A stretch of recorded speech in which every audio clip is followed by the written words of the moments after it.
ঘটনার কথা মনে করাতে চাই আপনাদের।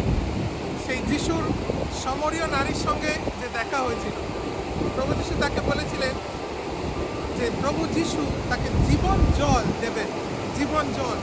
আর তিনি বলছিলেন যারা তাকে বিশ্বাস করবে তাদের হৃদয় থেকে জীবন জল, তার স্রোত বেরোবে। আপনি কি জানেন, প্রভু যিশুকে বিশ্বাস করার মাধ্যমে আপনি অনন্ত জীবন পেয়েছেন। আর সেই অনন্ত জীবন পাওয়া মানে আপনার হৃদয় জীবন জলের স্রোত আছে। মানে আপনার হৃদয় থেকে ঠিক এর মতো, যেমন আপনি দেখছেন জল স্রোত দিয়ে বয়ে যাচ্ছে, এই পিকচারটা আমি চাই আপনি স্মরণে রাখুন, কারণ আপনার হৃদয় থেকেও এইরকম জীবন জলের স্রোত বেরোয়।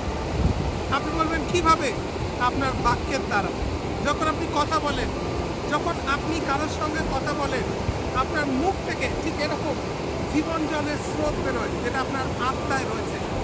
আপনার আত্মা থেকে আপনার মুখের দ্বারা আপনি যে বাক্য বলেন তার দ্বারা সেই জীবন জলের স্রোত বেরোয়। তাই আজকে আপনাদের এনকারেজ করব, জীবনের বাক্য বলা শিখুন, জীবন ঘোষণা করুন।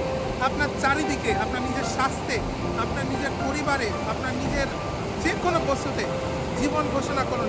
কারণ যখন আপনি এইভাবে কথা বলেন, যখন আপনি বলেন আমার দেহের স্বাস্থ্য বল, আমার পরিবারের সবাই স্বাস্থ্যে আছে, ঠিক এরকম জীবন জলের স্রোত আপনার আত্মা থেকে বেরোয়।